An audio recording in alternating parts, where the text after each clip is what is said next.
والصيادة يا جماعة بتاعت العصافير اهيت. ماسك الطائر كمان عصفر، اللي هو العصفر الجميل. سموه هنا الأطفال بيسموه عصافير الجنة. في عصافير النار وعصافير الجنة. عصافير النار اللي هي لونها أسمر غامقة كده. عملها على ايدي برضه.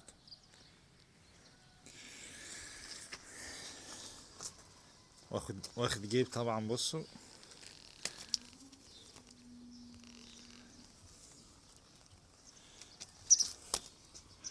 زميله معدي هناك اهوت بيصوصو.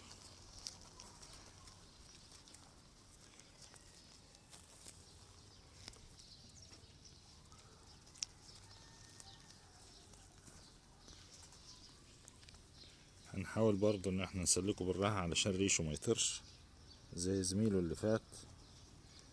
زميله اللي فات الديل بتاعه طار مننا.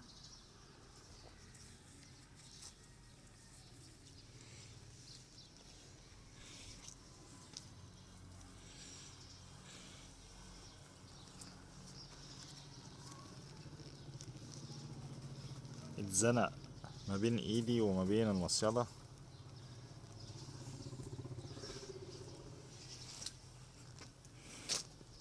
اهوت زي ما انتوا شايفين.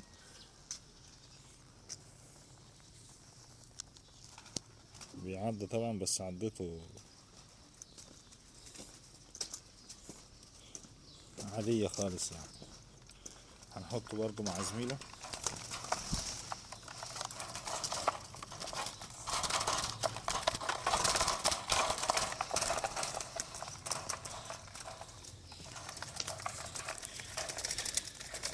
زميله اللي ديله طاير اهو، ديله بره اهو، الريش بتاع ديله بره اهو.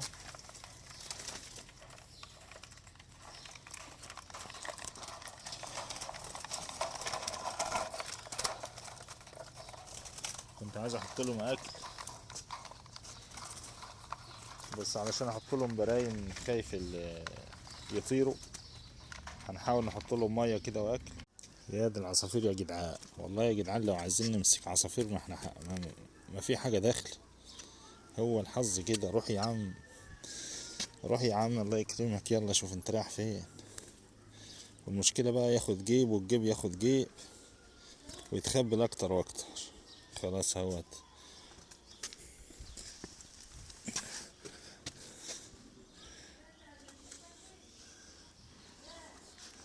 لو حد يا جماعه عايز عصافير بلدي، المصيدة عندي بتمسك عصافير بلدي كتير، احوشهم له. بس يكون عايزهم للتربية، مش عايزهم ياكلهم يعني. ما فيهوش حاجة تتاكل اصلا يعني. لو واحد غاوي ان هو يربيهم، انا اقدر المله كمية كبيرة. يلا يا عم روح.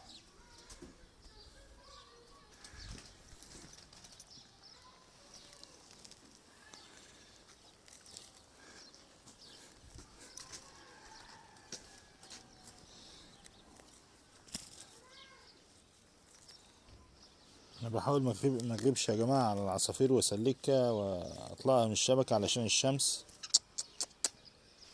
عملها على ايدي علشان الشمس ما تموتوش. بس مع ان احنا في الشتاء، احنا بسيبه يشمس شوية كده، تشميس اجباري، وبعد كده بطلع اسلكه.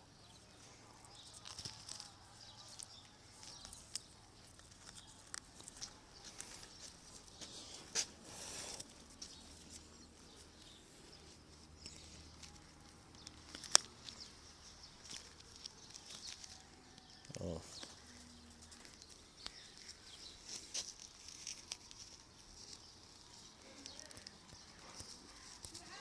حاول نسلكه بالراحة لان رجليه ضعيفة، جسمه ضعيف اصلا، ممكن رجليه تتكسر يعني.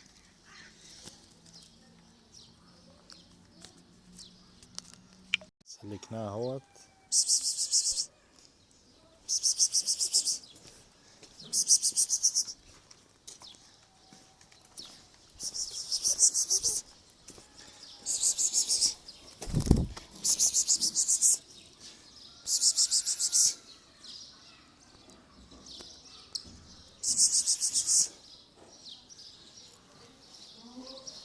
القطة نزلت. مش عارف يا جماعة، الواحد يمسك العصافير دي يوكلها للقطط ولا يطلقها، ولا